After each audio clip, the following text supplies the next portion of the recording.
Victor might have to take over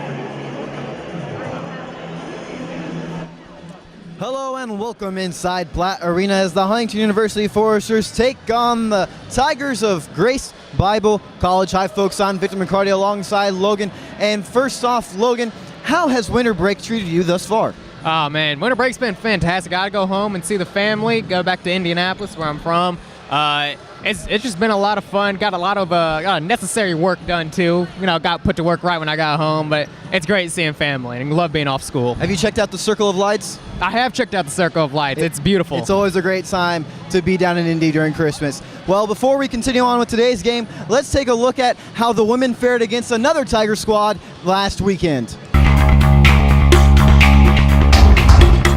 On December 13th, with a team GPA of 3.5, the Lady Foresters conquered finals week and now look to ace their final exam against the Olivet Nazarene Tigers. The Tigers came into Saturday's matchup ranked number 1 in 5 different categories, along with averaging 111 points per game. In last year's contest, ONU beat HU 121-101, so Coach Culler's squad knew it would be a challenge. For the majority of the first half, it was a back-and-forth physical battle. The Tigers played with a speed and strategy likened to the Oregon Ducks, rotating their players in and out every other minute. Wrecker helped inside the paint as Hubble splish-splashed from beyond the arc, but it was the Tigers who found a way to take the commanding lead. An exhausted Forester squad headed into the locker room down 71-52. At the half, the Tigers had shot 25 threes, making 48% of them, whereas HU had 17 turnovers. The second half was just as much an exciting slobber knocker as the first. With just under 10 minutes to play, HU went on a 13-1 run, retaking the lead and rattling the Tigers' cage. From there, the Foresters went on another run, outscoring their measured opponents 20-4, and would finish with the record-breaking win at 124-106. An amazing tale of two halves as Coach Culler's squad scored 72 points in the second. She spoke about the resilience of her team after the game. At halftime, the one thing they were hurting us on was their double screen play. And we just talked about needing to, ways that we could defend that better. And we came out and the girls executed it. Amelia Recker finished with a double-double of 35 points and 11 rebounds, whereas Miranda Palmer earned the title of HU's new single-game scorer with 48 points. Bonomo would also have herself a double-double, and Kelsey Hubble added 18 points to an overall remarkable performance by the 16th-ranked Lady Foresters. Wishing everyone a Merry Christmas and Happy New Year. For FDN Sports, I'm Victor McCarty.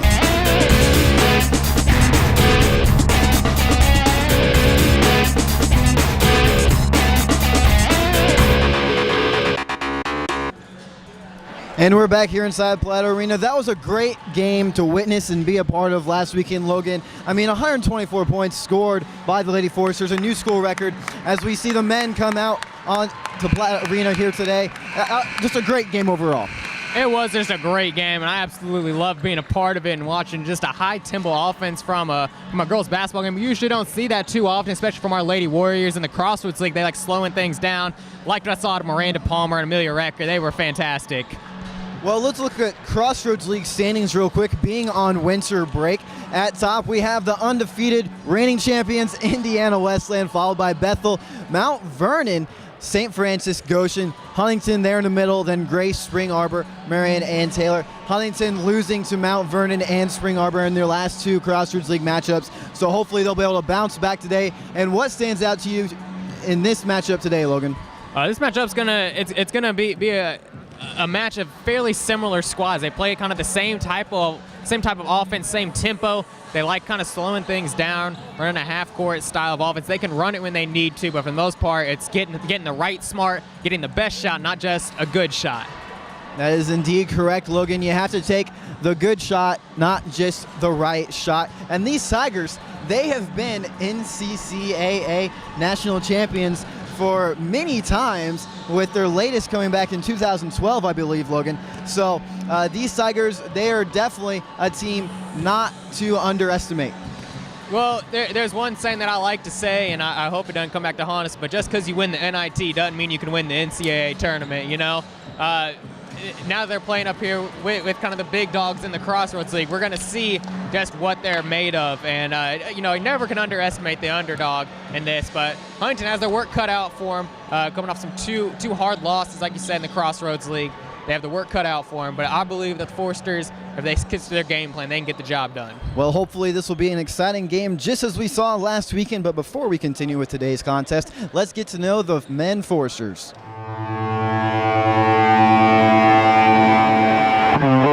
Tyler Alt, senior, Carroll High School. Derek Heinen, sophomore, V. Columbia City High School. Devin Murder, freshman, Heritage Hills High School. Trevor Lockwood, freshman, McCutcheon High School. Kyle Platt, freshman, Huntington North High School. Daniel Wool, sophomore, V. Columbia City High School. Kai Fode, junior, Canterbury High School. Austin Clark, freshman, Switchland County High School. Trevor Lucas, freshman, Brownsburg High School. Kyle Pippinger, sophomore, Tri-Village High School.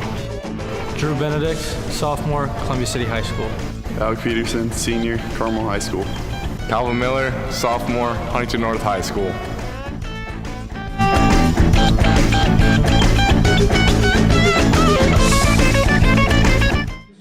We'll take a break real quick here on FDN Sports for the prayer and national anthem, and then be right back for the starting lineups. And that includes Platt Arena.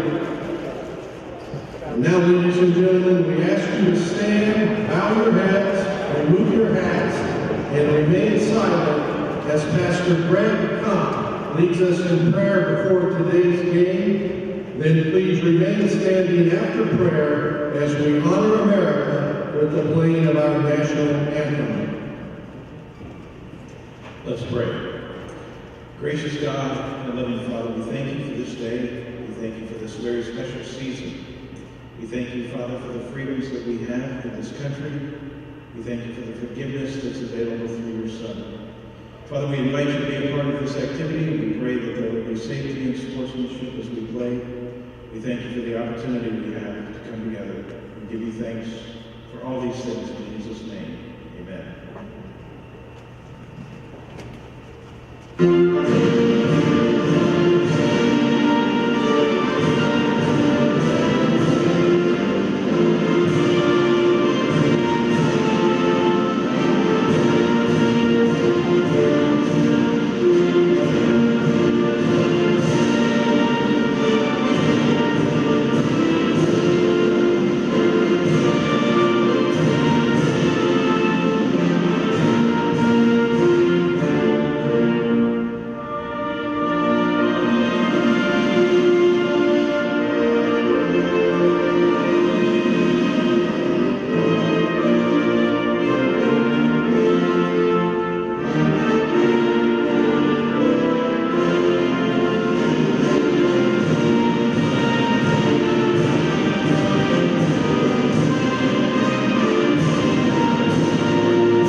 And now, introducing the starting lineups this afternoon. First of all, for the visitors from Grand Rapids, Michigan. Back on FDN Sports, a part of the Forest Digital Network. Once again, I am Victor McCarty alongside Logan Hunt, the ones on call for today.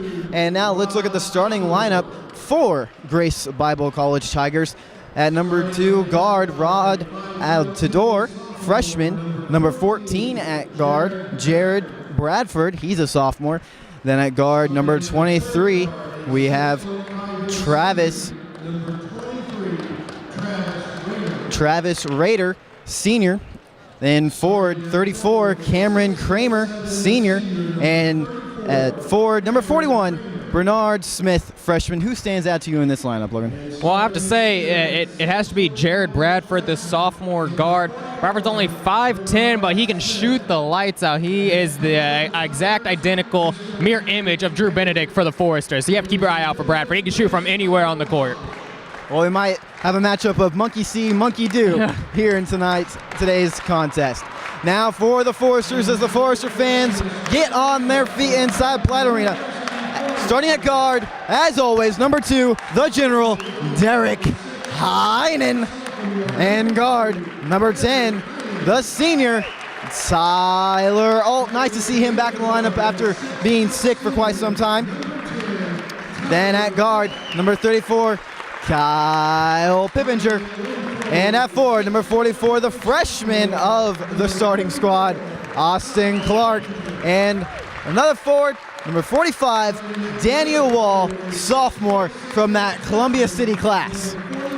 We have seen Dan Wool and Derek Heinen struggle these past few games, getting some of their shots to fall. Wool is going to have to come out, get that mid-range going, and I'd love to see Austin Clark come out here with that same intensity he brings almost every game. Austin Clark has been a welcomed presence, and he has fought to be in the starting lineup for the Foresters. So we'll see how this contest occurs here today as we get ready for today's matchup of the Huntington University Foresters against the Grace Bible College Tigers. It's going to be a fantastic matchup. Foresters, the men's team had to stay here all break on campus, work on practicing. I know you stayed here on campus, Victor. Yeah, hey, it's fun having the dorm all to yourself. I'll just say that. I was going to say, if anything happens, though, you know whose door they're coming to knock on, Victor. That's the negative side of it. It's going to be Wool. He's going to be jumping off here, and he will win the tip, getting it to Heinen. Got right over Raider there. And here come the Foresters. Holt has his swing pass back to Heinen. Man-to-man defense being run by the Tigers. Start this ball game out. Wool with the open three, top of the key. Splish, splash. Let's get it started, Dan Wool. A great start for the Foresters. A shot that you don't often see Daniel Wall take, but he is not afraid to take any shot that he thinks he can make. Bradford over to Altidore. Altidore in the middle to Kramer. Kramer handoff to Raider. Back to Bradford. Wool goes for the steal down low. Pass deflected by Clark. Heinen comes up with the loose ball. Heinen gets it to Pippinger on the far side. Pippinger up to Wool. Wool swings it to Alt on the near side. Alt draws the double team, gets it to Wool on the outside. Wool handoff to Heinen. Heinen going baseline. Pass is stolen away by Altidore. Tigers driving in. Pass out to Bradford for three. And there's a three from Bradford. As I said, it might be monkey see, monkey do. Both teams starting off the game with a three. Heinen gets it up court. Gets it to Pippinger. Pippinger up top to Alt. Out to Heinen on the left wing. Pippinger finds himself with the ball, gets a screen from Wool. He'll take the three. Splish, splash, Kyle Pippinger. It's always fun to see Kyle Pippinger hit those big shots from beyond the arc.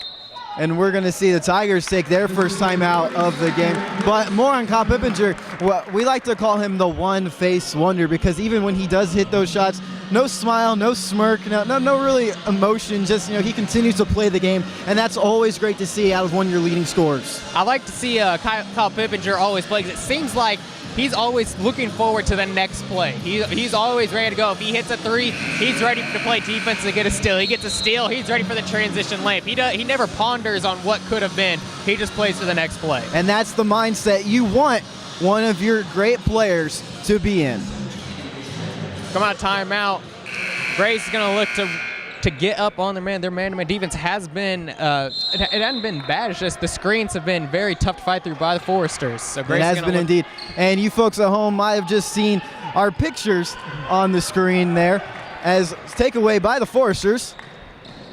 And Wool goes up for an easy 2 assist going to Kyle Pippinger. Well, we decided to break out our ugly Christmas sweaters today, so I got my gingerbread sweater on, as well as our Santa hats, and you got the Santa sweater on. Charge call there. Dan Wool sliding in to get the foul on Jared Bradford. Tough call there from the referee, but Wool did a great job sliding over, getting himself in position. Like you said, we have our Santa hats on and the ugly Christmas sweater. You gotta love the Christmas time. Exactly, and I've been growing out my beard for preparation for the cold weather, but hasn't been very cold in Indiana thus far, so it's been a blessing, I'd like to say. Knock on wood, right? Just did it myself. All open for three, and Tyler Alt trained in a three. He wants to get into this ball game. Perfect from the three-point range are the Foresters right now. A very slow-paced game thus far. Bradford going down low to Smith. Smith Out to Rader. Now Bradford gets it, goes baseline, goes up for 2, draws contact, misses. Smith comes up with the board. He goes up for 2, misses again. He'll get the offensive board, go up again, and finally it falls. The big man able to finish the play that he started. Always nice to see a player finish his own play. Pippinger gets it to Heinen on the far side. Heinen goes down low to Clark. Clark going to work on Smith. And he will be fouled. This foul will be on Rod Altidore, the 6'1" junior guard. That's going to be his first foul. And the team's second of the foul. We had many fouls last week in the women's game, so we'll see just how many we have this game. Wool with the first missed 3 of the ball game for the Foresters. And here come the Tigers. Rader up top looking for a screen. He'll get it. Pump fake. Throw out to Altidore. Altidore has Pippinger on him. Man-to-man defense run by the Foresters. Nice switch there for Heinen. Altidore spin move. Go up for 2, and that's good. Floater in the lane. Tigers might be using the timeout they took to swing the momentum in their favor. Pippinger gets the pass. Goes up top the key to Alt. Alt spin move on Bradford. Dish off to Wool. Wool gives it right back to Alt, picking up a screen. Alt gets it to Pippinger.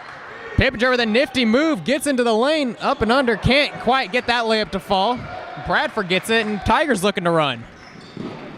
That's going to be Rader taking the 3. Air ball there. Clark getting the rebound. And here comes Heinen in the Foresters. Heinen gets caught, gets it up to Wool, over to Alt. Pippinger has it in the corner. Drives in, no look pass to Clark, he handles it. Back out to Heinen. Clark posting up on the low block, goes up, gets that one ripped away. And it'll be Kramer getting it, gets it to Bradford.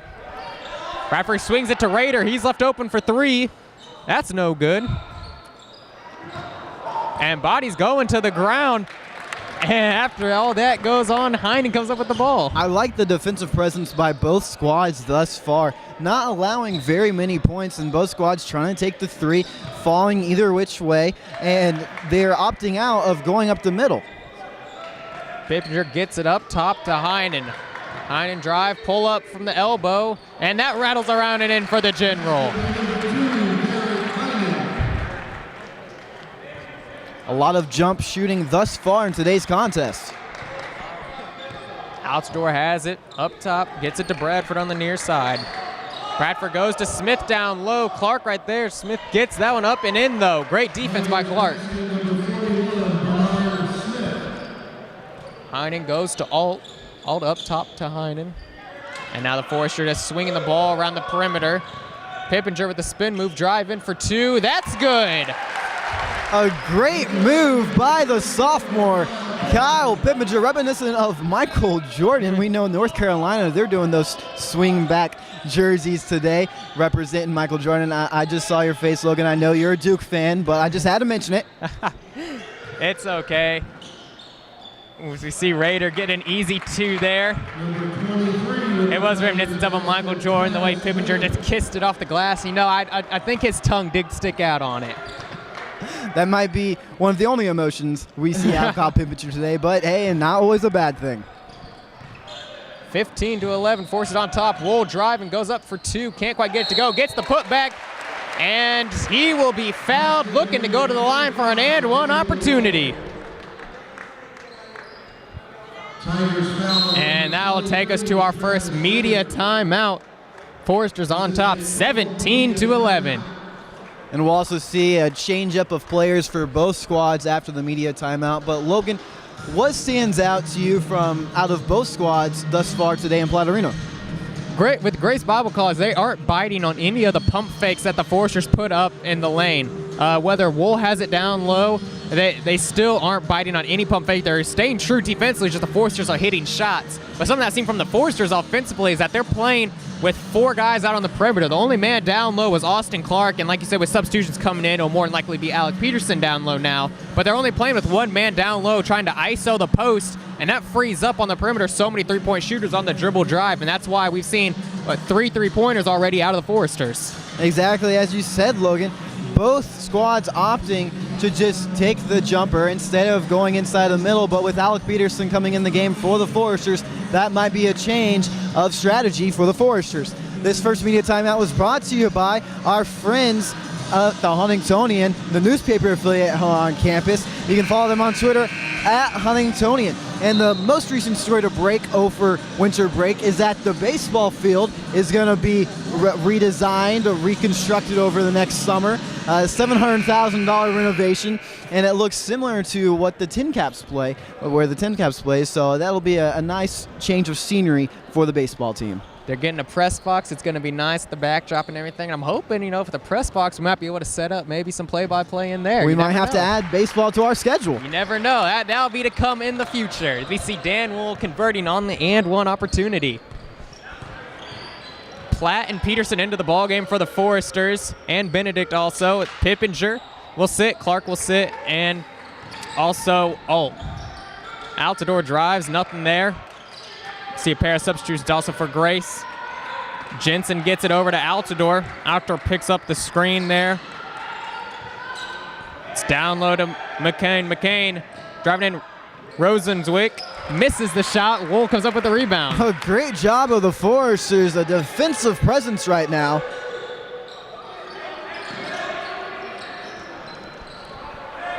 And we'll see the Foresters slow it down. We saw Heinen pass it to his Columbia City teammate Benedict, almost taking the three, and we know he's fearless from any position on the court. Heinen with the floater in the lane. Count it! Altidore bringing it up. Still man-to-man defense being run by the Foresters. Jensen has it now. The Tigers are going to want to be careful and score on this possession to not get themselves inside of a hole. McKyon gets it to Rosenzweig. Rosenzweig gets it back to Altidore. He pump fakes from the three-point line. Altidore dish off down low to Rosenzweig. McKyon goes up. He gets it swatted away by Peterson and Wool. Benedict comes up with it. And Heinen gets the ball after the tip pass. Gets it to Benedict for three. No good. Wool comes up with the offensive board. As I said, Benedict fearless from any position, a few feet away from the arc. Just fearless from any position on the court.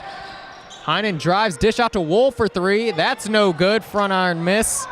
Rosenzweig comes up with the rebound. Jensen brings it up court. Picks up the screen from McKyon. Out to Rosenzweig.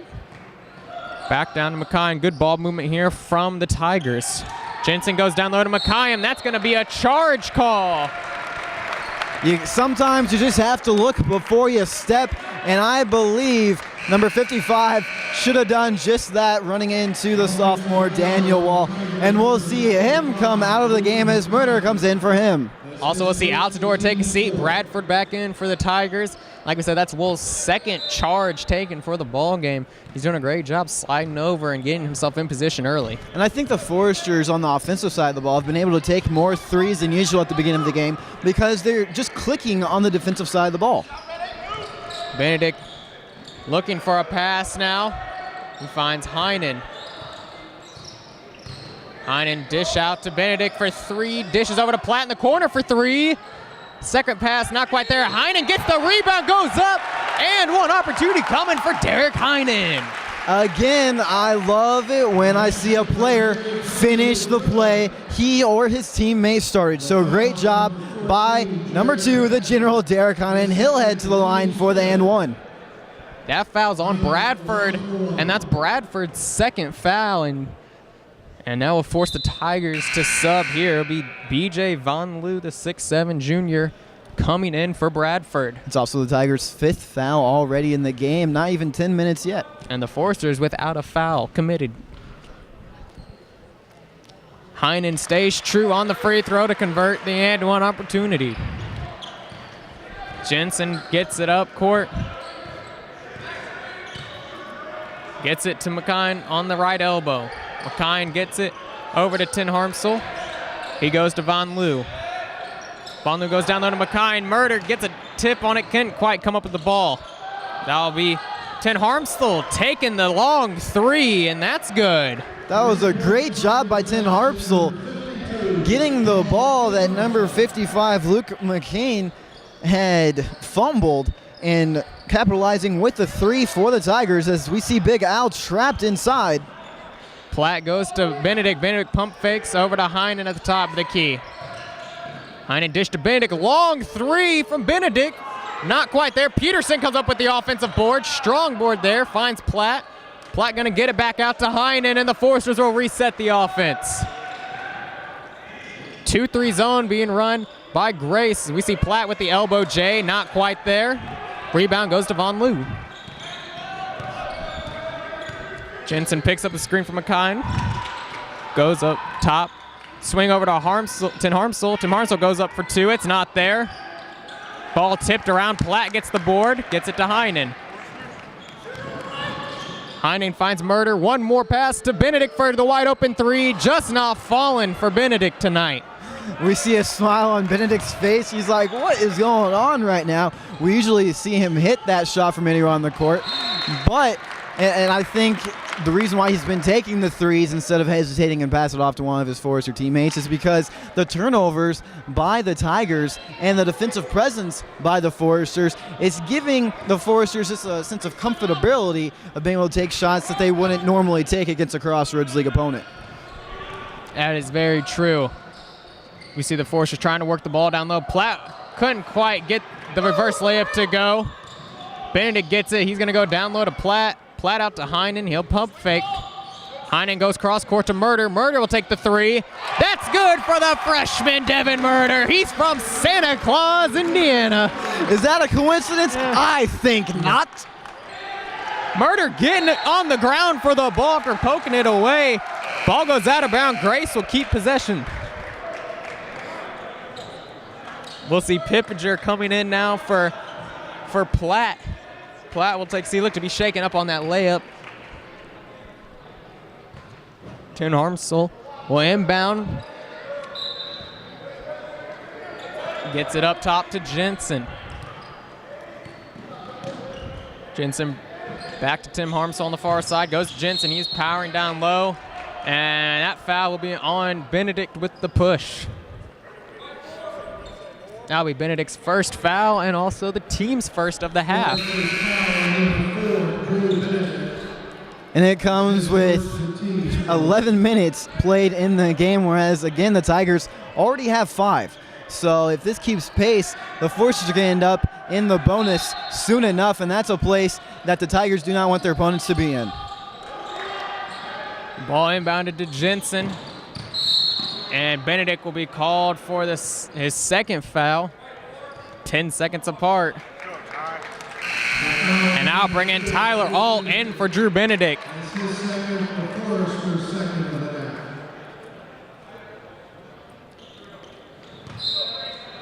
Von Loo inbound from the sideline.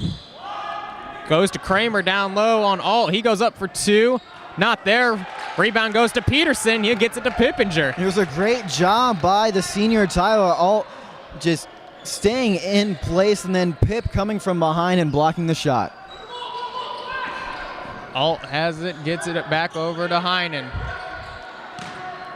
Heinen looking for a pass, gets it. Heinen goes down to Murder. Murder pass to Peterson in the post. He goes in on Smith, up for 2. Not quite there. Ball hit out of bounds by Peterson. So Grace will get the ball back. We'll see Heinen take a seat. In for him will be Dan Wool. And Heinen getting a well-deserved applause.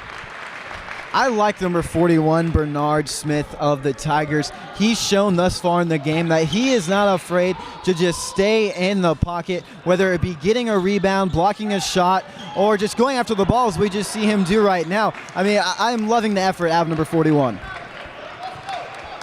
Pippinger gets it up to Alt to Murder in the corner. Wool takes the elbow J, and that drops to break the 2-3 zone. Tim Harmsel's coming quickly from the Tigers. He goes up for 2. It's not there. Rebound goes to Peterson.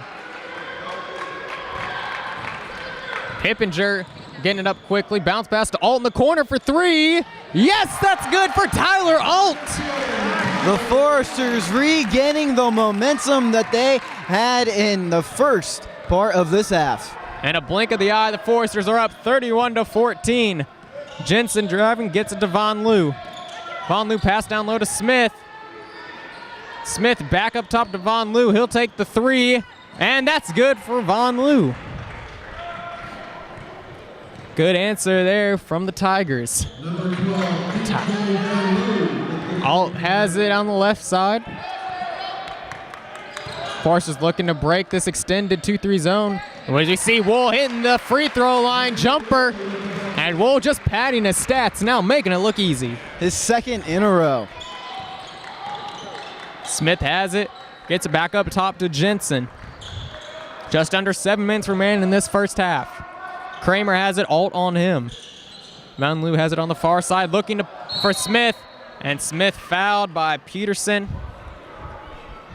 Peterson had both his hands on him there. So that'll take us to our second media timeout of the ball game. And Trevor Lockwood will come in for Alec Peterson, what it looks like. After the media timeout, we saw Coach Platt telling Lockwood, just hold your ground and start moving inside the pocket so that way you don't get any fouls called on you, just like Peterson got called on him. The Foresters with a 33-17 lead right now inside Platt Arena. Logan, what do you think has aided the Foresters in just gaining the momentum and pulling away in this lead that they have right now? Well, we've seen Heinen and Wool be very assertive offensively. Heinen's done a good job really taking control of the offense, not allowing any other Foresters to force a shot. We've seen some smart decisions made by Wool on window, actually pull the jumper. We've seen him get a little antsy with the ball a couple times, but he's taking smart shots so far. Also from the rest of the Foresters squad, we've seen Murder contribute with the three. Tyler Alt has two of his own. We don't see that too often. Even with Drew Benedict not hitting, the rest of the Foresters are doing a great job offensively, and that's why they already have 33 points. I think the two words to describe the Foresters right now are that they're playing smart and they're in a comfortable place right now. But Foresters have to be wary. Do not get in too comfortable a place because the Tigers, they can crawl back. Tigers definitely can claw back. You never know when they can get themselves back in this ballgame. It's the heart of a champion. You can never count them out. And that media timeout was brought to you by our counterparts at the Forester Digital Network, FDN News. You can follow them on Twitter at FDN_news. Altidore coming in from the timeout. He has it up top, gets it to Jensen. Jensen picks up a screen from Von Lou. He'll dish it over to him on the near side. Down low to Smith. He's posting up Lockwood. Goes up for two. It's not there. Gets his own rebound, and he is fouled by Lockwood. Lockwood pushed him there with his body. Well, I think Lockwood just did the exact opposite of what Coach Platt told him to do before he went into the game. And I know it's always great to play physical, but when you have this much of a lead, I don't think you want to play too physical as number 41 hits his first. Smith, like I said, hitting the first one. Gonna look to go 2 for 2 from the line. Lockwood getting coached up there. They're in that timeout from Coach Platt. Wool comes up with the rebound. And Pippinger will bring the ball up while Heinen gets himself a breather on the bench. Murder has it in the corner, dribbling up to the top of the key. Gets it to Wool. Wool going to take the three. And that's not there. Von Lou getting the board. Altidore brings it up quickly for the Tigers. Dribbling around on Wool, going baseline, picks up his dribble, tries to find a pass down low. It's not there. Pippinger comes up with the steal. And Altidore hitting it out of Pippinger's hands. Pippinger needs some help, and Coach Platt takes a smart timeout there. Well, it was smart indeed, Logan, because no Forester came back to help Pippinger, and that's what you have to do when you see one of your teammates in aid is go back and help them. We saw a lot of that in the girls' game last week. I mean, full court press all around by another Tigers squad. So I think the Foresters, although they are comfortable and they're playing smart, they can't forget to also help out their teammates because this is a team game. You know, there's a rule in college basketball I'm not a big fan of. With 29 seconds on the shot clock, you know, that means the Foresters have about 4 seconds to get the ball across court. But with Coach Platt calling the timeout, it resets the 10-second clock for the backcourt. And I think that rule has to change. I don't think that you can bail out a team by calling a timeout, getting a whole new fresh 10 like that. It just hurts the defense after they play, you know, this a few seconds of great defense, you're just rewarding the offense for calling a timeout. I'd have to agree with you, Logan. I'm a defensive guy myself, whether it comes to football or any sport, and I tend to like to reward the defense more often than the offense. But we see the Foresters get some more points on the board. Heinen with a big three as he came in off the bench for Murder. Kramer getting it over to Rader. Rader going down low to Smith. Lockwood has him. Kramer taking the jumper. Not there. Rebound bouncing around. Alt comes up with it. He goes up court to Wool. He's on the breakaway. And Alt with the finger roll, kissing it off the glass. Great hesitation by Wool and not forcing the foul and just get the finger roll, as you said, Logan, inside the basket. 20-point lead for the Foresters. We're just under 5 minutes to go in the first half. Kramer has it on the near side, goes up top to Von Loo. Swing it over to Altidore for the three. That's not there. Ball bouncing around. Looks like Dan Wool finally comes up with the board, and he is tripped by Smith. That was just an unfortunate event there for Smith. Wool just kind of tripping over his leg when Smith was on the ground. Yeah, not number 41 Smith's fault at all. As well, as you said, just tripped over him, and that was a fun play of events right there as we saw the ball go over Lockwood's head and then the tumble by Wall. So we're having some fun here inside Platt Arena. Wool gonna take the baseline jumper, and his jumper is on point tonight. No stopping Dan Wool. Altidore bringing it up. Gonna pick up a screen from Smith. Altidore with the step back, long two. That's not there. Kramer comes up with it, goes down low to Smith, and he gets the easy deuce to drop for him in the lane. Heinen gonna bring it up for the Foresters. This extended 2-3 zone hasn't given the Foresters too much trouble tonight. They've been hitting their shots. Heinen has it up top, goes over to Pippinger. Heinen has it now at the top of the key. He's gonna swing back off to Pippinger. Pippinger to Wool. Wool out to Alt. Alt takes the three, and that goes over the backboard and out of bounds. I think it's always fun to see with the ball going over the backboard. It reminds me of Plinko from The Price is Right. No, I love The Price is Right when I was a kid. I gotta say, I watched a lot of that this past week, being all alone in the dorms, so yeah. Price is Right, you can never go wrong with that. We see Austin Clark entering the ballgame for Trevor Lockwood. Smith getting the pass, Clark right on him. Smith finally gets it back off to Jensen up top. Jensen goes to Rader. Rader takes the elbow J. That's not there. Pippinger comes up with the board. Again, great defensive stop by the Foresters. They're just clicking on both sides of the ball right now. Great ball movement here from the Foresters. Alt gets the wide open attempt, and that one rims around and out. Jensen has the ball top of the key. Gonna take the three, and that falls for Jensen. Basket by number 1, Matt Jensen. Heinen gonna slow things up, get his troops in checks. He brings the ball up court. Heinen gets it to Wool on the left side. Heinen driving right. Goes down low to Wool. Wool dish off to Clark for two, and that one's not there. Jensen running the ball up for the Tigers. He goes down to Von Loo on the post. Von Loo trying to post up Pippinger, step back, and that one falls. Tigers now, as we see Coach Platt take a full timeout and trying to halt the momentum the Tigers are gaining, but that just might be what the Tigers are trying to do, down by 15 points right now. You know, Pippinger looked really mad at that shot going in, but there's nothing he can really do with that. He had great defense on Von Loo. Pippinger stands about 6'3", and Von Loo is 6'7". I mean, there's not much you can do when you're giving up that size, and he does, you know, the Dirk Nowitzki fadeaway on you. His hand was right in his face. That's as good as defense anyone could play. Speaking of the Mavericks, Rajon Rondo heading to the Mavs now, so the West in the NBA just keeps getting tougher. Shout out there to the Celtics finally getting rid of Rondo. We see Brad Stevens coming on the come up there And speaking of Brad Stevens, reminded me think of Butler. IU and Butler, we got a bunch of Indiana games going on with Notre Dame and Purdue. I mean, just some big-time matchups going on. Well, the Hoosier State is home to basketball season, so it's always fun to see when it's cold outside. You can warm your face and with a smile and look out on the court.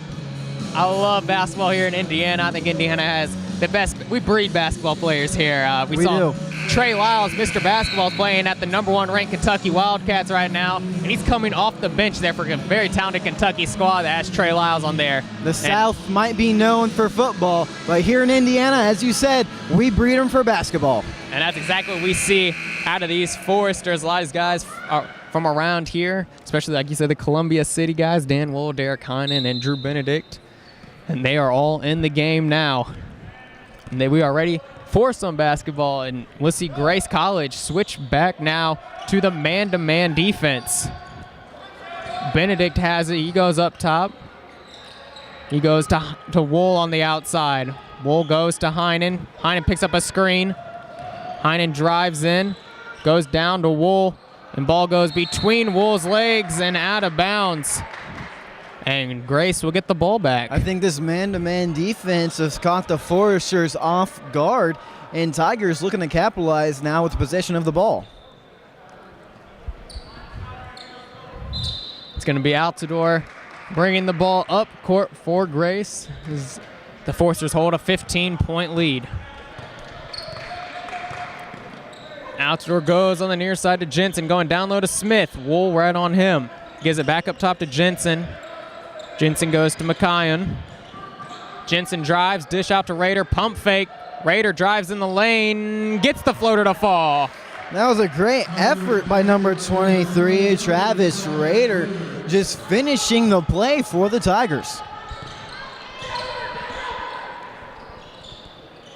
Wool gets it to Heinen. Heinen dish off to Benedict.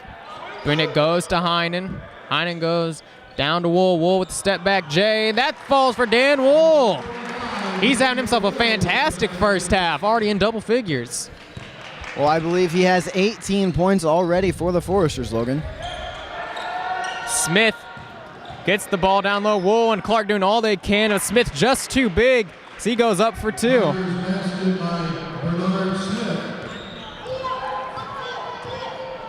45 seconds remain. Heinen gets it to Benedict on the outside. Heinen to Wool. Wool passing to where Heinen was supposed to be, but that's going to be a turnover for the Foresters.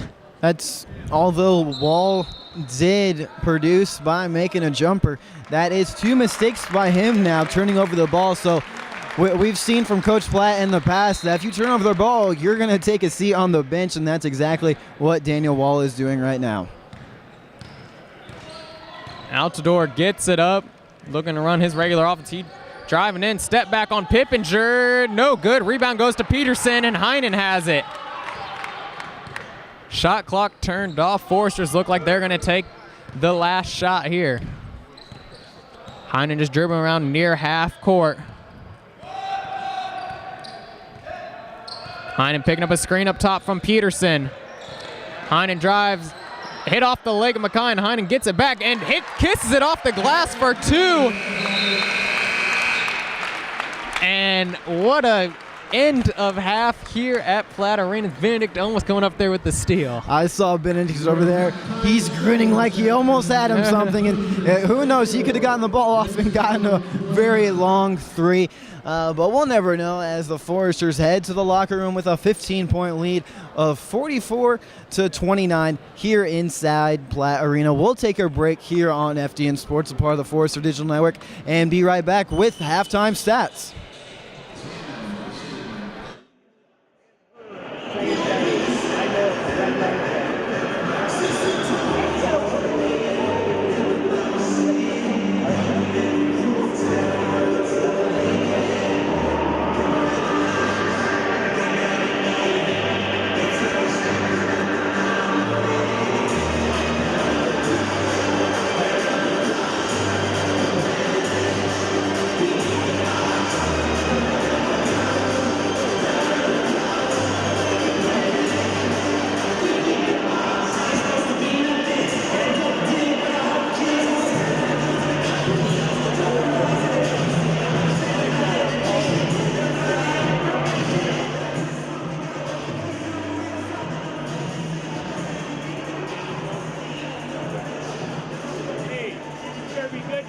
tell Kendra.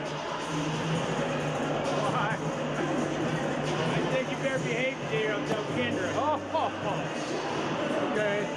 Yeah, I know who you are now. How you doing? Good. We're going up there for Christmas. When? Plans don't always go the way we want them to, but you're not alone in this adventure called life. Remedy Live is a non-for-profit web station that strives to produce a positive message while helping teens who need it. If we can help you, text the word REMEDY to 313131 or visit our website at remedylive.com to chat with someone there. Remedy Live. We chat, we listen, we love. Christmas provides each of us with the opportunity to share the good news, to tell that story. At Huntington University, we do that every day when we share the work that we do, the kingdom work, both here and across the globe.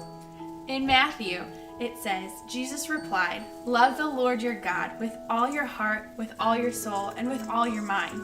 This is the first and greatest commandment. And the second is like it. Love your neighbor as yourself. And the law and the prophets hang on to these two commandments." Wow. Love God, love others. Simple message. And you know the gospel is that simple. A manger, a baby, some shepherds, maybe a few camels, and ultimately a cross. So this season, when you're asked to share the reason for your season, remember, share the simple message of the gospel. Love God, love others. Merry Christmas. Merry Christmas.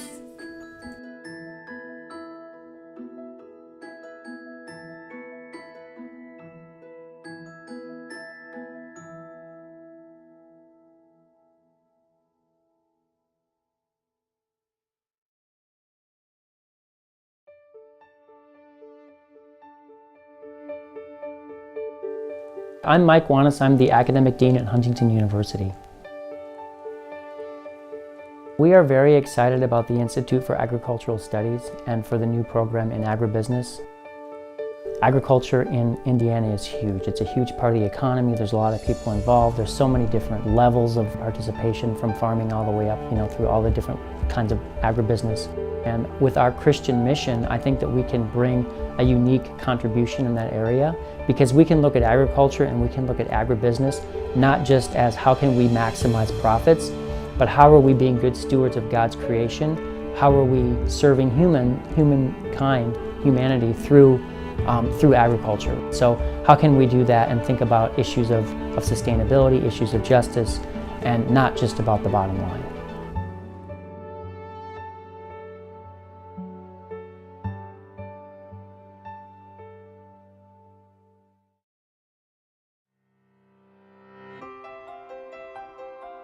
My name is Anita Gray, and I'm the director.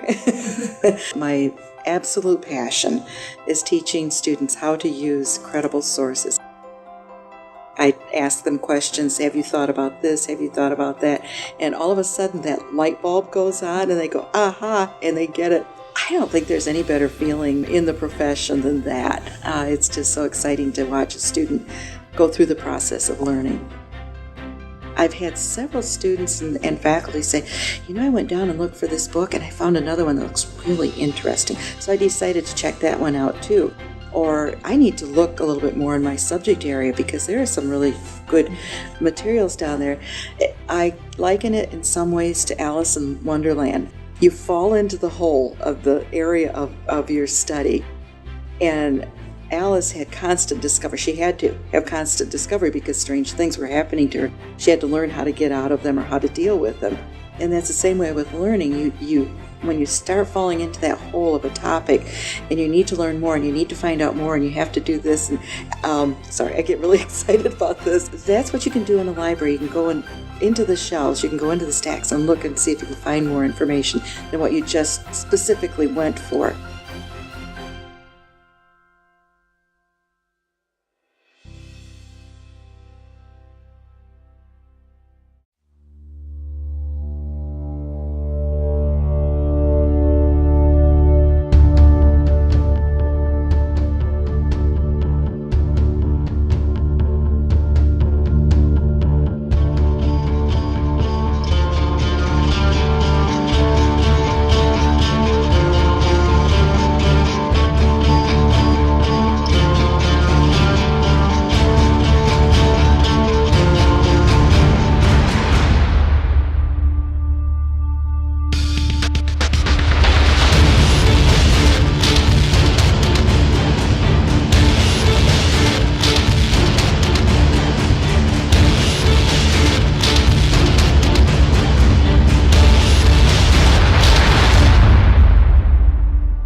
And we're back here inside Platt Arena as the Huntington University Foresters are in the battle against the Grace Bible College Tigers, 44-29. Hi, folks. Once again, I am Victor McCarty alongside Logan Hunt.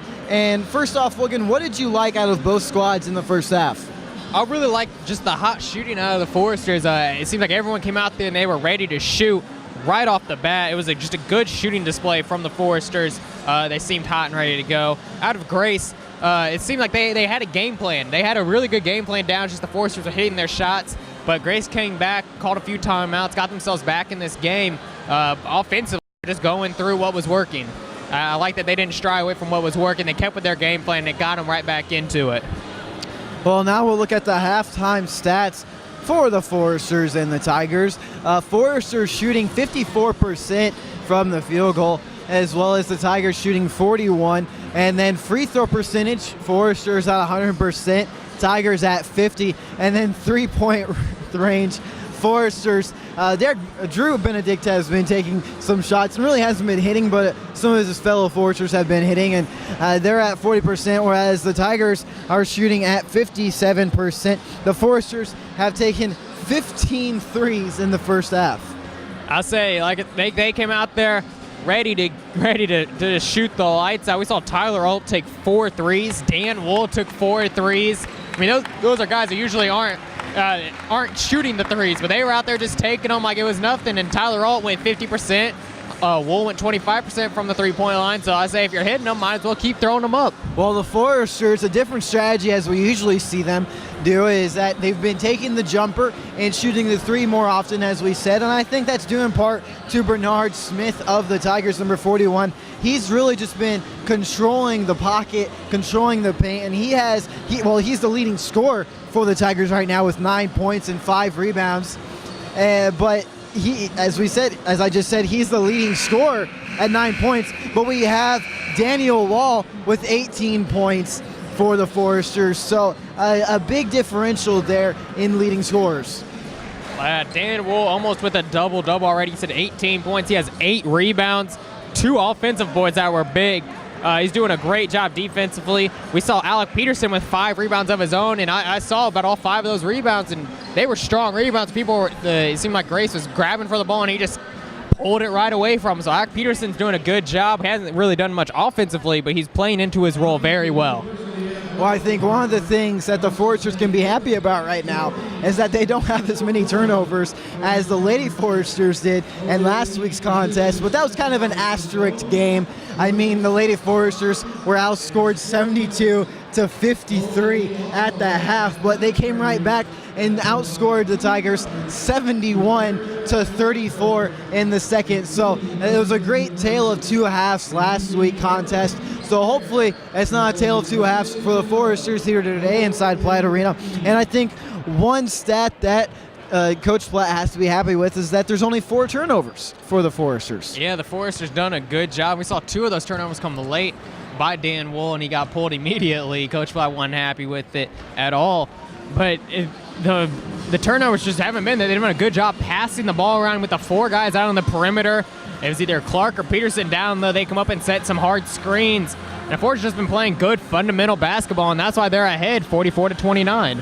One thing we hear Coach Platt say over and over throughout today's contest is swing the ball around, swing it around, and the Foresters have been doing a great job of doing just that, and they've been clicking not just on the offensive side of the ball, but defensively as well, as they have 3 steals. Yeah, definitely. We've seen the Foresters get at it defensively, getting blocks, getting steals, winning the battle on the boards. They've been doing a fantastic job so far, offensively and defensively, really dominating this ball game. But something else that I've seen out of the Foresters is that they're doing a good job moving without the ball. Sometimes you'll catch them just kind of standing around. Coach Platt will have to yell, move. But for the most part, we've seen all the Foresters looking for a screen, looking to run baseline. They're looking for anything and everything to get going, to get open and help their fellow Foresters out. They've done just a fantastic job playing as a team so far. And I mean, that's ultimately why they're up by 15. And it has a lot to do also with the play of Dan Wool, who's been tremendous so far. Derek Heinen's been feeding it to him, and it's kind of been a 2-man show so far for the Columbia City brothers. That's really all you can ask out of your team, is to play great as a cohesive unit and not just have one man want to be, whether I say hogging the ball or you're not passing the ball too much and just wanting to do it all himself. But the Foresters here today doing a great job of passing the ball and working together as a cohesive unit. Coming out of halftime, it's going to be the same starting 5 for the Foresters and Alt, Pippinger, Wool, Heinen, and Clark. For Grace, it'll be Smith, Altador, Kramer, Bradford, and Rader. We didn't see too much of Bradford after he picked up that second foul, only playing 7 minutes. He gets it off immediately to Altador. Altador missing the first shot of the second half. Wool comes up with the strong board. And Alt gets it up court. And shot clock didn't get reset immediately. And we got the shot clock reset now. We'll get back to action. Alt to inbound from his own sideline. Gets it to Wool. Wool right back to Alt, and we see man-to-man defense out of halftime from Grace Bible College. Wool gets it up top, hand off to Heinen. Heinen looking to post up Altador on the low block. Up and under, goes up for 2. Not quite there, but he is fouled. This foul will be on Kramer. That will be Kramer's first foul. That's his first, the team's first of the half. And Heinen will go to the line to shoot 2.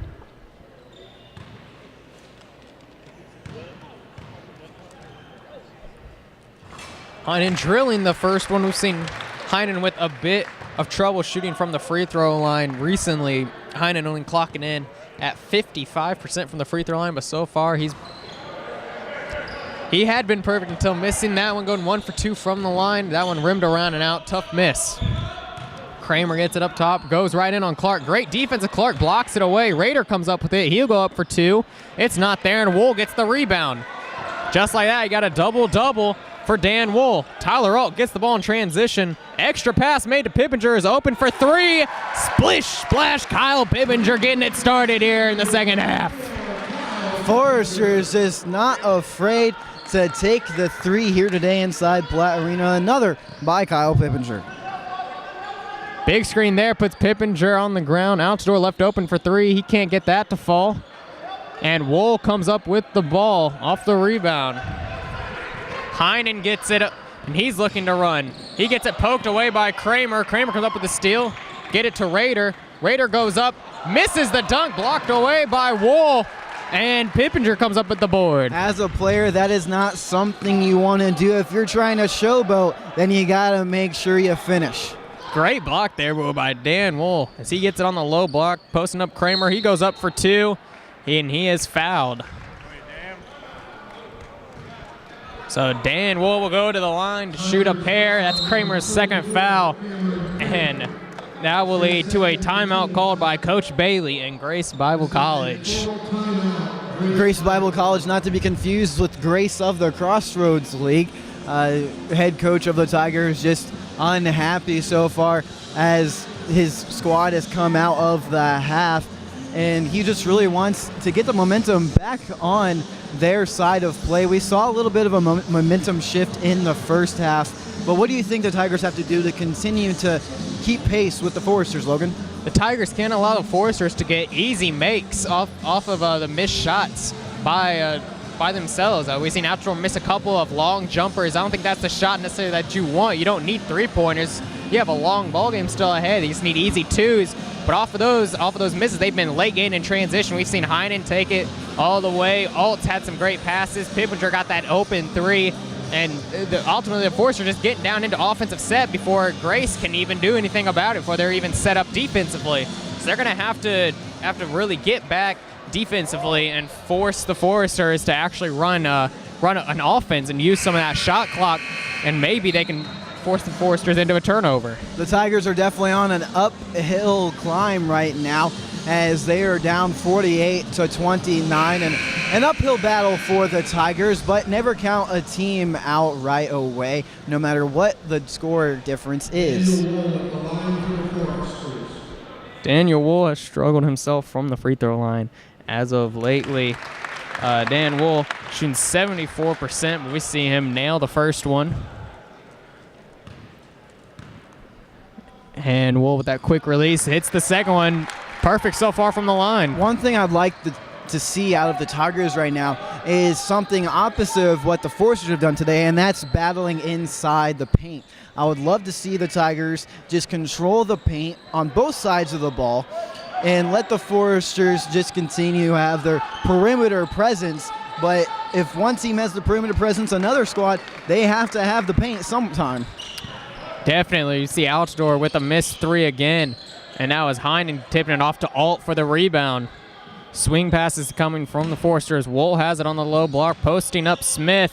He goes up for two. It's not there. Blocked away by Smith. As I just said, a great job by Bernard Smith, number 41, just holding his position and causing the miss for Daniel Wall. Altidore gets it down low to Smith. He gets it off to Bradford, and he's fouled going up for two, as that's going to be Heinen getting him in his back. Sal will send Bradford to the line to shoot a pair. He's been quiet so far tonight after only 3 points in the first half. Got a quick three and then got in foul trouble as he hits the first one to make it a 20-point game.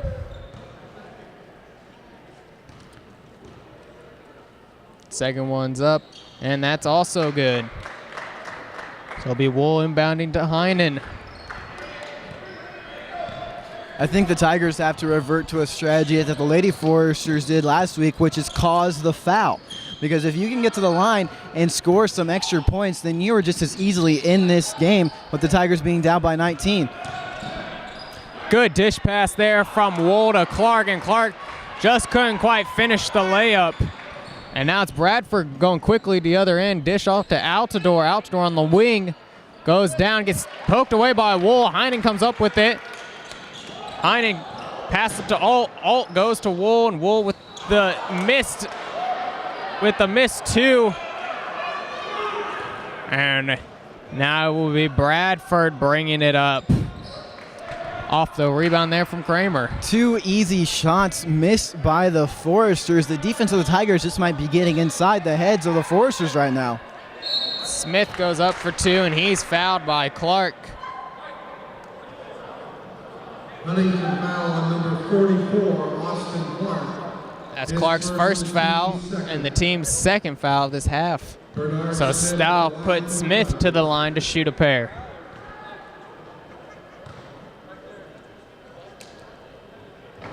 And Smith well short on the first attempt. If you cause the foul, you have to make sure when you go to the line that you hit that point. We see Jensen come in for Altidore for Grace Bible College. And Smith short again. couldn't get anything from the free throw line. Alt has it. He's going to go down low to Clark. Clark dished to Pippinger on the wing. Pippinger drives in. Wild shot for two and banks it off. Getting that one to fall. Well, I mentioned Michael Jordan earlier. That was definitely reminiscent of MJ himself. Bradford on the near side getting it to Kramer. Kramer up top to Rader. Rader out to Jensen. Jensen goes down low to Smith. Smith posting up Clark, trying to back him in, and that's going to be a travel. Clark just staying in there to fight with them. Going back to Kyle Pippinger's play, I just do not know how he got that ball off and into the basket. I mean, a remarkable job by the sophomore Kyle Pippinger. Alt goes up top to Pippinger, swinging it over to Heinen on the far side. Heinen driving in, easy kiss off the glass with the layup. Just like a running back, if you leave a lane open, they're going to find the hole and drive it up the middle. Well, every running back but Trent Richardson. So we see Rader driving in. He going to miss that layup, gets his own board, gets it out to Jensen. Bradford with it. He'll drive in, go up for two. He can't get that one to fall. Smith comes up with the board. And that's going to be a foul on Clark as Smith gets it to fall and one opportunity. I don't know, Logan. I feel like people are a little harsh on Trent Richardson. I mean, he did have a lot of expectations coming out of Alabama, you know, who is known for producing NFL-type players. And he's just never really been able to find a rhythm as opposed to another Bama standout, Eddie Lacy. So who knows what his fourth year will entail for Trent Richardson if he remains with the Colts, but that is true. The Colts have to find some sort of running game. Like you said, Colts going to have to find some sort of running game. Most Bama running backs have done well, except Ingram, Lacey, Yeldon's supposed to do well coming out. Richardson, though, I think I've given up on him. I think I have. I gave him a chance, and he let me down. I picked him in fantasy, really let me down. Well, now you definitely have a grudge to hold not producing in fantasy. Peterson couldn't quite get that one to fall there. Forster's missing some opportunities in the lane. That pass goes down low to Smith. He can't handle it. Turnover there for Grace. Forster still on top, 54-34, just under 15 minutes to play in this ballgame. Sloppy play by both squads right now here, stuck in the middle of the second half. Heinen has it up. Going down low to Peterson, poked away by Smith, though.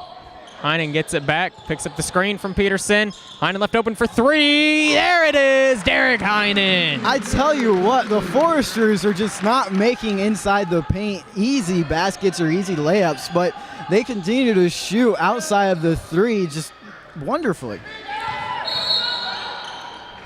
Foul's going to go on Alec Peterson. See, he was bent over Smith there. Now bringing in some substitutions. There'll be Benedict coming in for Pippinger and Platt coming in for Wool. Also, Smith will take a seat for Grace. And coming in for him, it will be 10 Harmsel. 30-second timeout taken by the Tigers. They are down 57-34 here inside Platt Arena. Just one thing the Tigers, I believe, have to work on is, well, for one, not turning over the ball, because if you intend to win a game when you're down by this many points, you definitely cannot turn over the ball. But I think another thing they have to work on is just continuing to hold their ground inside the paint. They've forced some missed shots by the Foresters on their end of the court. And then on the opposite end, we just saw a missed pass to Bernard Smith by the Tigers. So again, it's just you have to work inside the paint and make sure you don't turn over the ball. So far, they've struggled to do that, but that's exactly what they need to get done. You see Ten Harmsel getting it into Jensen. Jensen driving in the lane, poked away by Benedict. Van Loo comes up with it, posting up on Platt. Floater not going to go. Rebound goes to Peterson. He gets it to Benedict. Benedict going to slow things down. He gets it to Heinen. Swinging the ball around the perimeter of the Foresters. Heinen has it up top. Driving in right side. Dish down low to Peterson. He goes up for two and gets it blocked by Von Loo. Bradford has it on the other end. He gets it to Jensen. Kramer has him at the elbow, and now a foul called on Platt. That's 5 fouls now for the Foresters. I said during halftime that I didn't want to see a tale of two halves for the Foresters today, but that's exactly what it is, as the Foresters with 5 fouls already, and you don't. And the inbound was thrown away. Murder didn't quite touch it, and Tin Harmsel came and got it. Well, I don't know if I want to mention to the refs that we do have instant replay available, but they will not take advantage of that and give the Foresters the ball.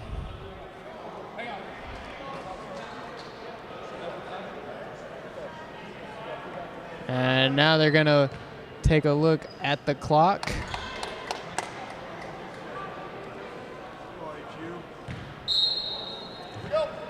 And everything's settled, and here comes Heinen now.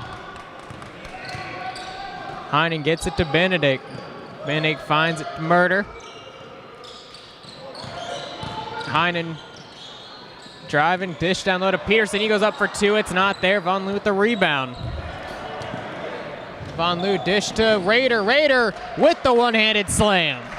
This time finishing the play with the one-hand jam. And a dry spell by the Foresters right now. Just as I've said, if you're not going to control the paint, then at least control jump shooting. And that's what the Foresters have to go back to right now. Forget going inside the paint. Murder with the missed 3. Ball being tipped around. And finally Kramer gets it up front to Bradford. Bradford able to get it an easy 2. And Coach Platt's seen enough. He wants a full timeout. And I don't blame him there. Sloppy play from the Foresters. As you just said, Logan, sloppy play by the Foresters indeed. And the good thing about the Tigers is they're finding a way to capitalize on the poor play of the Foresters. The Foresters there need to figure out a way to work the ball down low and be efficient down there. We've seen Peterson miss a few easy shots down low. And it's been great defensive effort there by Grace Bible College, but the Foresters need to figure out a way to really get it down there and work it. Maybe get into the body of Grace, draw some fouls. Grace only has 2 fouls this half compared to Huntington's 5. So if the Foresters can get themselves to the line like they did in the first half, they'll be a lot more successful. That is indeed correct, Logan. As we see on screen, I tell you what, this picture, it always makes me smile. The ladies behind us, they always love us. They wanted to take our picture, so we thought it would be a good idea to let you guys see our outfits today. I think the gingerbread man on my shirt is exactly how the Force has been playing right now with a frowny face. Hopefully that frown can turn upside down out of this timeout for the Foresters. They just have to finish the play as they did in the first. We've seen some good time being clocked in by Devin Murder, and he's going to stay in the ballgame. We also have Trevor Lockwood entering for Alec Peterson. He's going to look to get it started down low. He's going to have his hands full, though, as Smith comes back in for Grace Bible College. Heinen has the ball. He gets it to Benedict. Benedict taking the long 3. Not quite there, rimming around and out. And Bradford brings it up quickly. Don't think just because Drew Benedict has been off his mark today, not making the 3, that he will stop. I mean, again, Drew Benedict fearless. Bradford couldn't quite hit that one. Platt comes up with the board. Heinen gets it to Benedict. Benedict over to Murder. Heinen has it, looking for the screen, picks it up from Lockwood. Pass to Lockwood as he goes up, and he is fouled. That's exactly what I was talking about getting fouled down low, getting yourself to the line, get some easy buckets. Lockwood, very good free throw shooter on the year. Only shot 17 free throws, but he's 83% from the line. Lockwood definitely not one you want to foul if you're trying to claw back into the game. And Lockwood drills the first.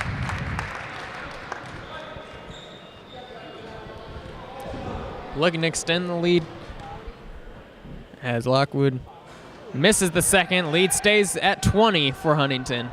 12 minutes remain in this ball game. Foresters stayed with this man-to-man defense all day long. Bradford dish to Jensen. Jensen back to Bradford.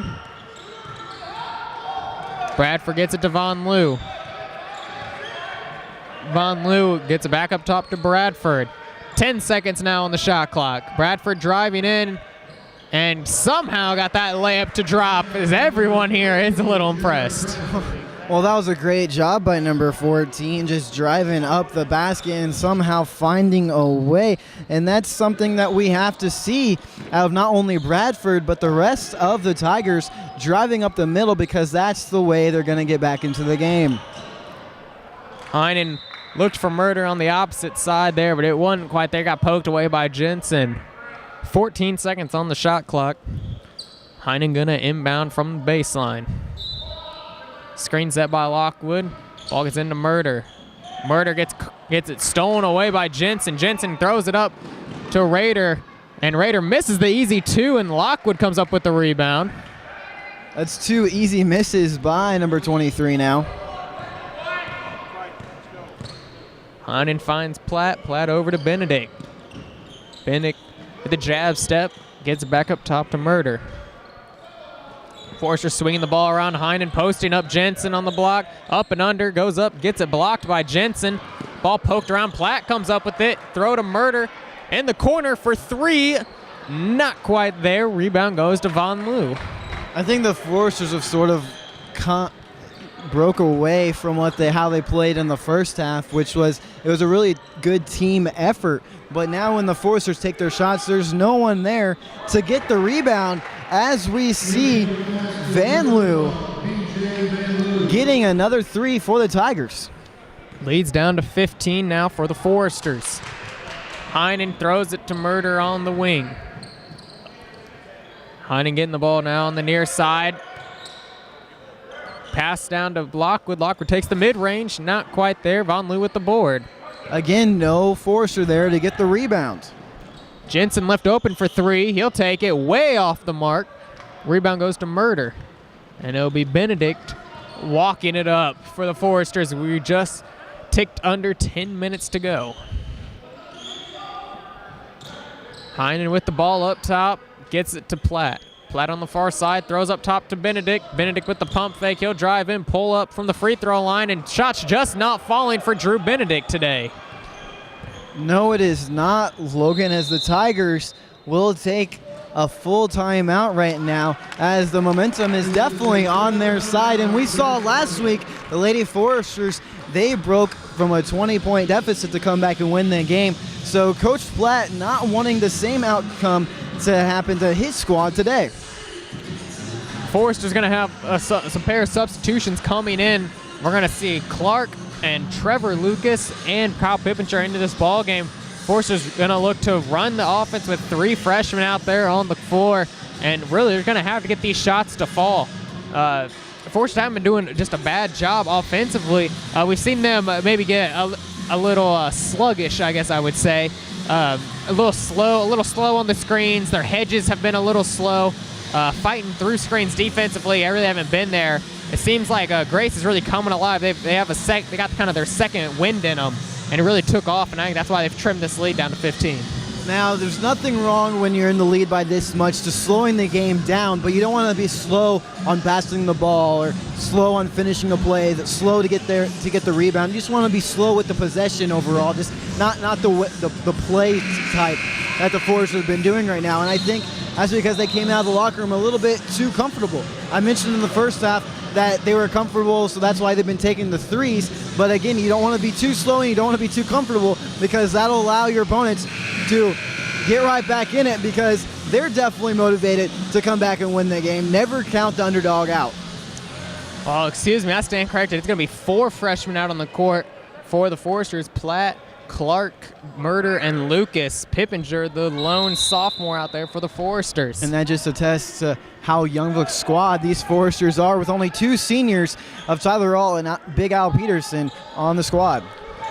Jensen driving on Lucas, pass down to Smith. Clark and Smith going to the ground for the ball. Altidore comes up with it.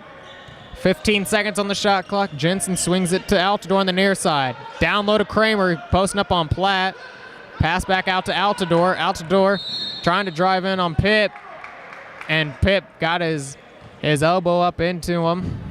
So Pippinger will pick up the foul. That's his first, and the team's 6th. Again, Foresters do not want to get into foul trouble and allow the Tigers just to have one more reason to claw back into the game. Kramer driving, stolen away by Pippinger. Great steal there from Kyle Pippinger. He swings it to Lucas. Lucas going down low to Clark. Clark back to Lucas. Lucas gets stuck baseline. Dish back out to Clark. Clark drives, gets it to Platt. Platt will take the open 3, and there it is. Splish, splash, Kyle Platt. Kyle Platt is from right here in Huntington, Indiana, the hometown hero and son of the coach. Jensen has the ball up top, looking to answer. Dish back out to Rader. Rader on the near side, goes up top to Altidore for 3. Way off the mark. Murder comes up with the board. He has open lane ahead of him. He takes it all the way, goes up for 2 and 1. Devin Murder finishing with the foul. Santa Claus came early for him. Delivering the package is Devin Murder, and as he goes to the line for the and 1. A great job by the freshman finishing the play. We see Murder drilling that one, and I'm starting to feel the life here in in Platt Arena. We know the best way to spread Christmas cheer is by singing loud for all to hear, and that's what these fans are doing. They're getting into it. As now a travel called on Smith. Turnover for Grace. 8 minutes remain in the ballgame. The Foresters lead by 21. Pippinger brings it up, gets it to Murder. Murder cross court to Lucas.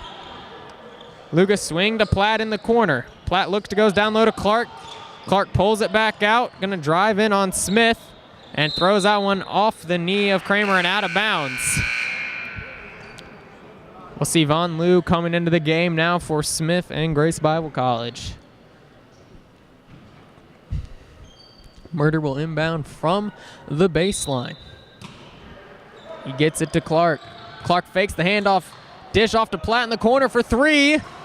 Not quite there. Rebound goes to Von Lou. Von Lou gets it to Altidore. Altidore pump fake, goes down to Kramer. Kramer goes up and is fouled by Clark. That'll be the Foresters' 7th foul in this second half. That'll send number 34, Cameron Kramer, to the line for the Tigers.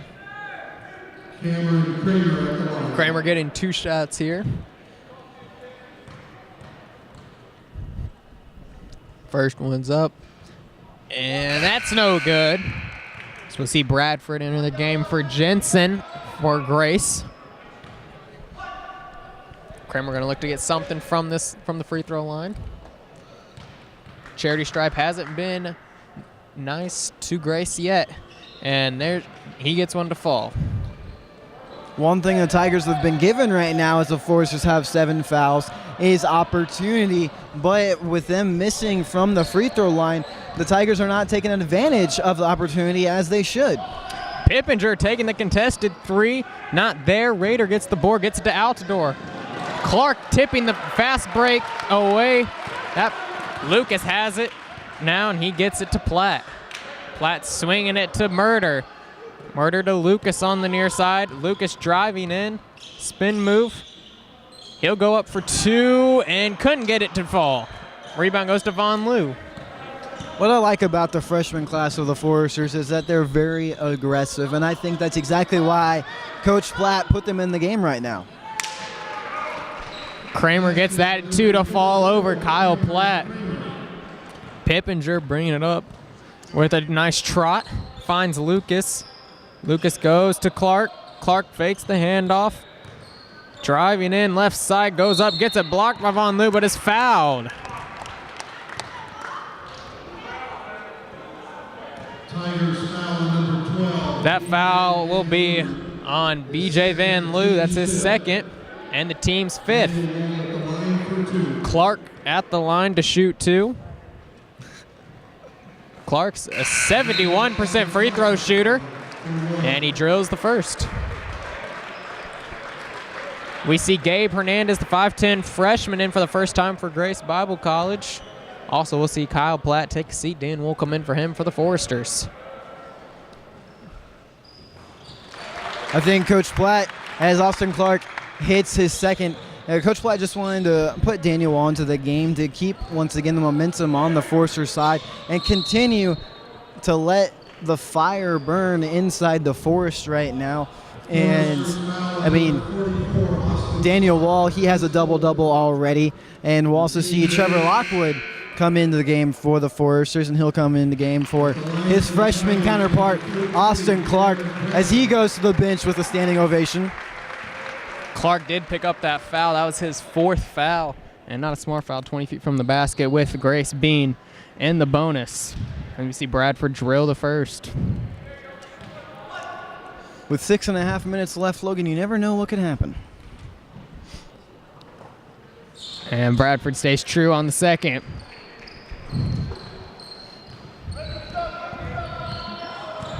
Pippinger brings it up, and it's stolen away by Bradford, but throws it away to Murder. Murder gets it to Lucas. Lucas going to take the long 2, rolls around and out. Bradford now gets it, and he's rolling. He goes up, lefty layup, not there. Strong rebound by Lucas. And Lucas going to slow things up for the Foresters. Into the corner now for Pippinger. Pippinger dicing in the lane, gets it poked away. Kramer gets it up to Hernandez. Hernandez cross court to Bradford. And Murder, quick active hands, hits that one out of bounds.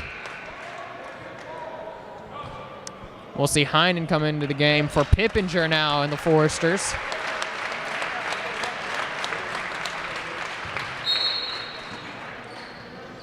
Raider inbounding, goes down to Kramer. He goes up and he gets that one to fall, and one opportunity as Lockwood's going to pick up the foul. Foresters have to be careful to not go on a dry spell and allow the Tigers down only by 16, trying to break it to 15 with 5:47 left to play. His second. And Kramer will get that one to fall. Heinen back in the game, looking to run the offense for the Foresters. Big screen from Lockwood on Bradford. Bradford goes to the ground. Wool gives it to Lockwood, and that's an easy play there for Lockwood. He gets that one up and in for 2. Finally, we see the Foresters return to what they did in the first half of moving the ball around. Von Loo takes it and gets it swatted away by Lockwood. Bradford pump fake, throws over to Kramer for a baseline J. That's not there. Ball tipped around, rebounded by Raider. Von Loo gets it, swings it to Hernandez for 3, and that's wet. And just like that, the Tigers coming back now with 5 minutes remaining, 68-54. As I mentioned, Logan, anything can happen in the last 6 minutes. Heinen driving in, he will be fouled on the ground. That foul will be on Hernandez. Now will be the team's 6th foul, and Hernandez first. The Tigers' 6th of the half. Heinen to inbound from the baseline, gets it to Wool. Wool with the spin move, goes up for 2, and that's good. Nice move there by Dan Wool. Lucas right there, and Hernandez not giving an inch. Von Loo has it up top. He's going to get it to Bradford. Bradford in the corner. Dish up top to Von Loo. Von Loo drives in, up for 2. It's not there. Rebound goes to Lucas. Something the Tigers have to do right now is just when they go inside the middle, make sure they have someone there to bail out a teammate and get the rebound if the shot is missed. It's just something that the Tigers have to take out of the Foresters playbook from the first half, is just be there to work as a team. That foul's going to be on Kramer as Lockwood, like I said, forced that one. And something I have to say about Trevor Lockwood is that he was so quick once he got that ball just to go right up into his shot, and he really drew that foul. Did a great job getting himself to the line. So we see Lockwood hit the first. Smith coming into the game now for Von Loo and Grace Bible College. Lockwood looking to go 2 for 2 from the line on this attempt. And he's able to get that one to fall. Well, as we mentioned before, Logan, Trevor Lockwood is not the one to foul at this predicament that the Tigers are in. Bradford driving in right side, gets it swatted away by Derek Heinen. Lucas goes up to Murder. Murder up for 2, and that's good. The freshmen working together. I'm sure he'll have some milk and cookies after this game. He is putting his all out on the court. A great performance by the freshman Devin Murder. Smith going down low on Lockwood, gets Lockwood in the air, and that's going to be a foul on Lockwood.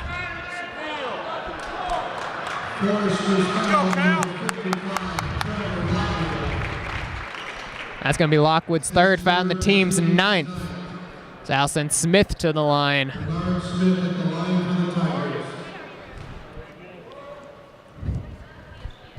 And Smith hits the first one.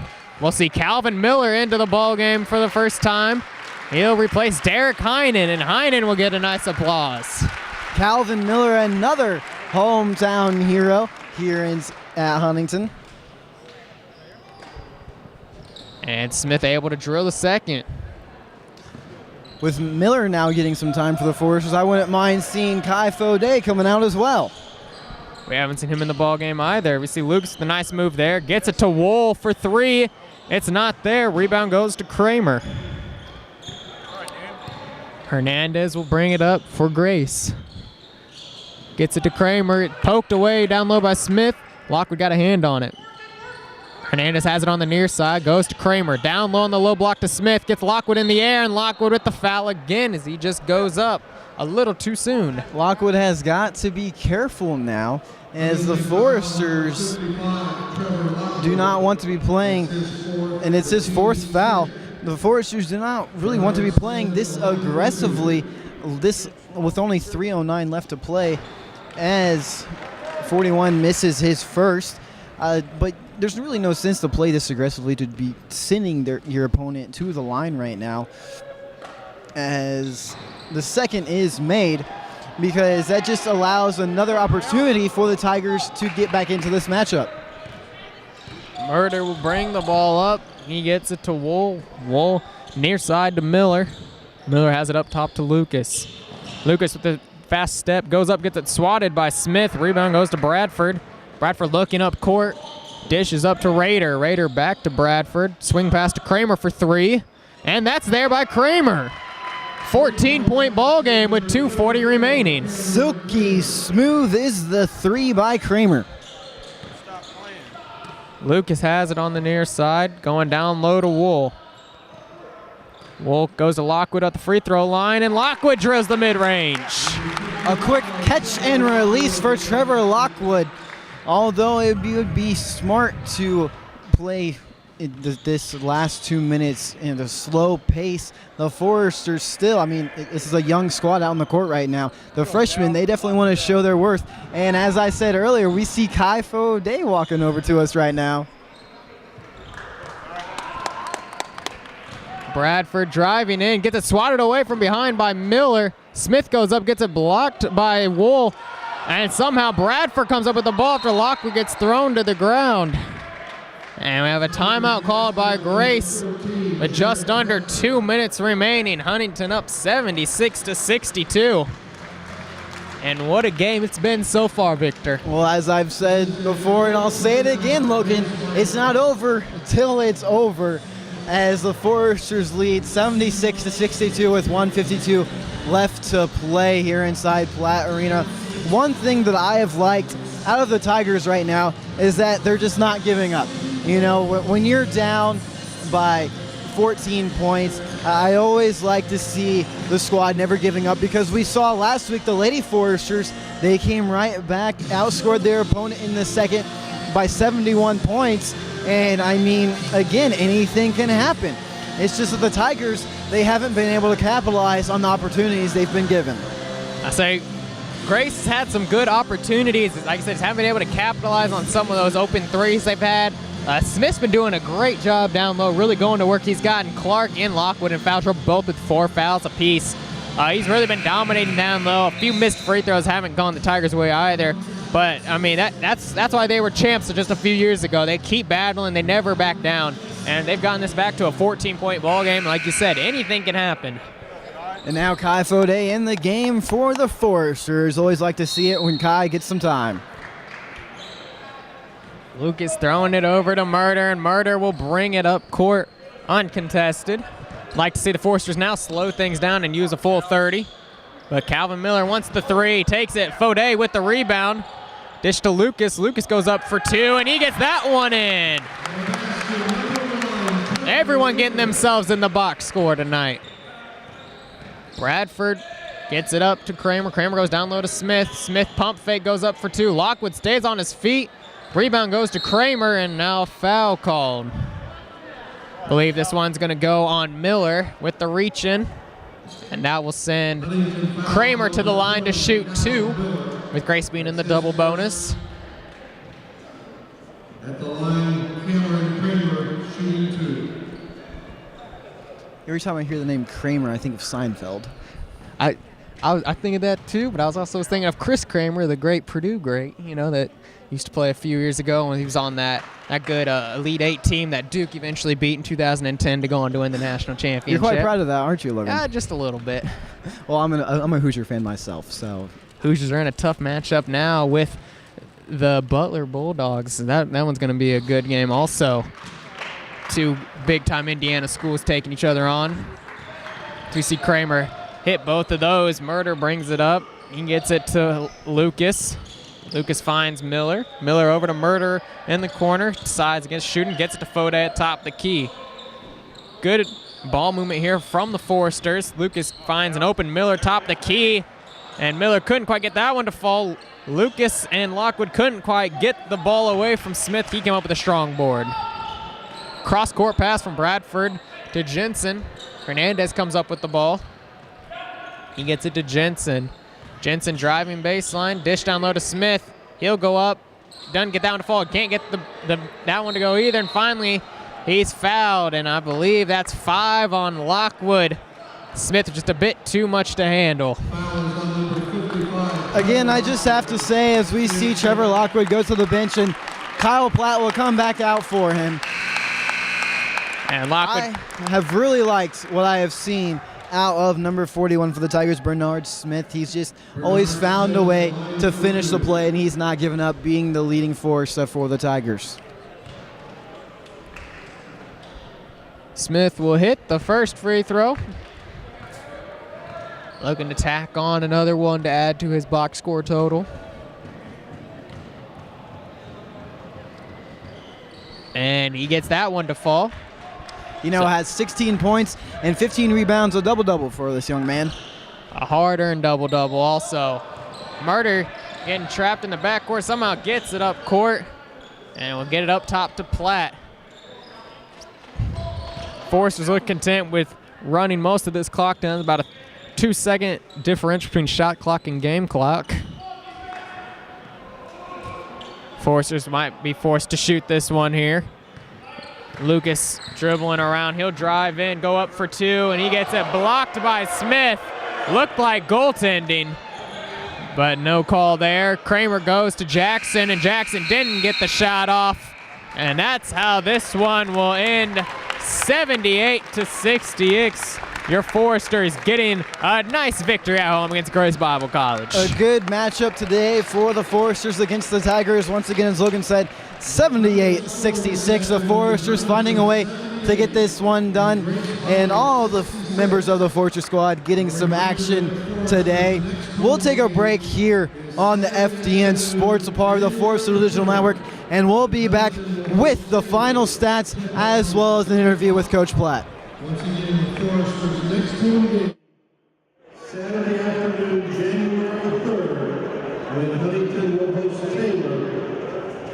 Tip-off is 3 o'clock. You're at. Oh, I see you.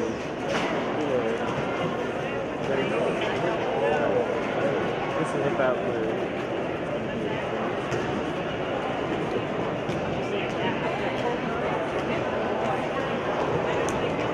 Merry Christmas.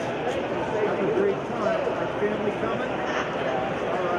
You gonna bring the girlfriend? No, that's the Lord. Oh, that's the Lord. Okay. It's like two musicians for little girls. All right. Now go play and you'll sing. They'll probably bring the horn. All right. Okay, you sit there all the time now. Hi, guys. Very good. Very good. Very good. Ready for Christmas? Yeah. Everybody coming here? Okay. She's been working on it hard. Yeah.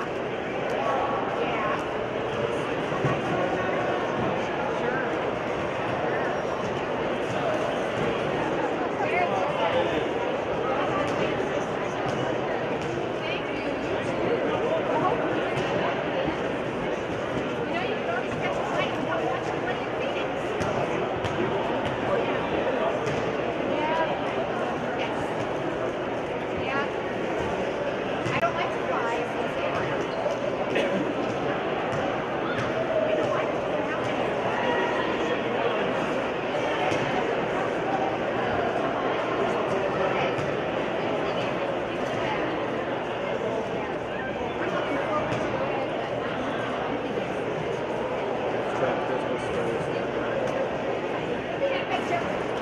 And our daughter's not still Phoenix.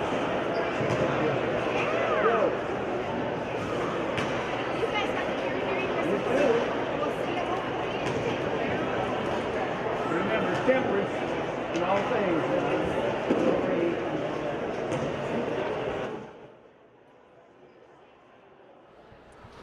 And we're back here inside Platt Arena. Victor McCarty and Logan Hunt on call for today's matchup, where the Foresters beat the Tigers 78-66. Let's take a quick look at the final stats before we have our interview with Coach Platt.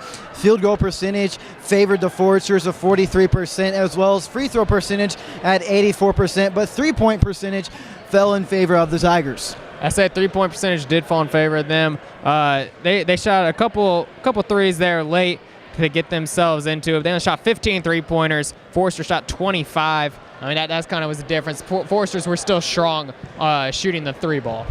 A stat that stands out to me, Logan, is the 13 turnovers by Grace Bible College. And that's just something that you cannot do when you're trying to claw back your way in and put yourself in position to tie, if not win the game. And it's something that every time that the Tigers had an opportunity, they just did not take advantage of said opportunity. I say they definitely didn't take advantage of that. But something that does stand out to me about Grace is that they did out-rebound the Foresters 46-34, and that really brought them back in. We saw Smith 15 rebounds and Von Loo also with 10 rebounds. I mean, that did a great job there for Grace getting themselves back into the ballgame, getting those second chance points. Smith had a double-double of 17 points and 15 rebounds, as you just said, Logan. And then Danny Wall for the Foresters, leading scorer of the game with 22 points and then 10 rebounds of his own. It was nice to see every player of the Foresters get some time out on the court today, as Calvin Miller and Kai Fode, we don't usually see them get some points, as we see Coach Platt coming out for the final interview. So I'll go ahead and hands things off to our ugly Christmas sweater sporting Kelsey Cruz. She always got to sport that pink, and with Coach Platt. Thanks, Victor. Coach Platt, after a tough Crossroads League start, what was your team's goal coming into today's game? Well, we just wanted to use the last 2 weeks to improve and try to just get better. I mean, as a general comment, I guess, both on the offense and defensive ends of the floor, we have to improve, and the way you do that is by practicing. So I thought we had some productive practices. Today was not perfect by any stretch. We still have some things that we got to understand and do better, but I liked our start to the game. I liked our warm-up and our energy beforehand, and that sounds a little odd to most people, but I just thought we had a little more bounce to us, and I know our guys were anxious to play after being off for 2 weeks, and so I'm glad for the win, but I also know that things get a lot tougher as we move on down the road. As you head into next week, you guys are going to Arizona for a tournament. What would you like to see your team improve on and accomplish while you're there? Well, we want it to be a nice trip. It's going to be fun. I'm glad we're doing it and all those things. But we play two very good teams, and in particular, the Arizona Christian College that's hosting it is really good, and they're an NAI Division I team and top 10 team. So it's going to take everything we got. So again, I just hope we use it as something that continues to get us ready to go for the second half of the season, and all of it being conference. After we get home, then it's just all Crossroads League. So. Just continue to improve in all facets of the game. We're young and all those things. I'm tired of saying that now. We just got to continue to get better, and that's what our focus is.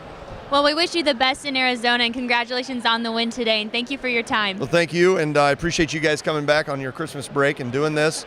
It means a lot to the people that listen and watch. I have a lot of people that maybe travel to Florida, or even my own grandmother who's in the assisted living that listen and watch. So this really does mean a lot. I know you're doing it for, as a class and prepare yourself to be on ESPN someday. But the idea of you guys doing it is good. The guys that did it before, and one of them sitting behind you now, did an awesome job. And I hear a lot of good comments about you guys. I watch your highlight tapes, and I watch the game sometimes off of the YouTube just to hear you guys. And so just thanks from the bottom of my heart for doing it as a program. These are the things we got to continue to do. It's good for Huntington University. And I just want to wish all of our fans and friends and so forth of the team a Merry Christmas. And let's remember why we celebrate Christmas. We all know it, but there's a lot of people who don't. Right. And let's try to impact those that don't. So Absolutely. Thanks. Thank you so much, Coach Platt. Back to you, Victor.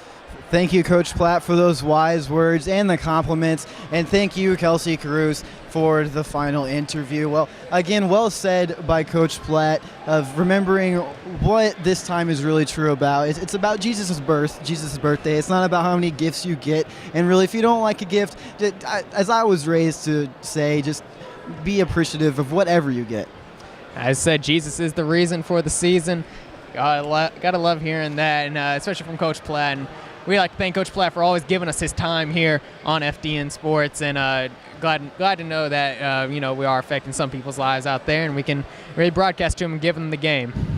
We're very appreciative of the words by Coach Platt, just giving us props. And again, to everyone at home, I hope everyone has a Merry Christmas and Happy New Year. And for us here at the booth, as well as upstairs, we were a little short man today, as we had our lone cameraman, Brett Smith, coming and joining us today, as other people took some time off and spend time with their families. A lot of people travel near and far to get to Huntington University. But for Logan Hunt, Kelsey Cruz, Brett Smith, my director, Derek Zerker, wishing once again everyone a Merry Christmas and Happy New Year, and see you in January.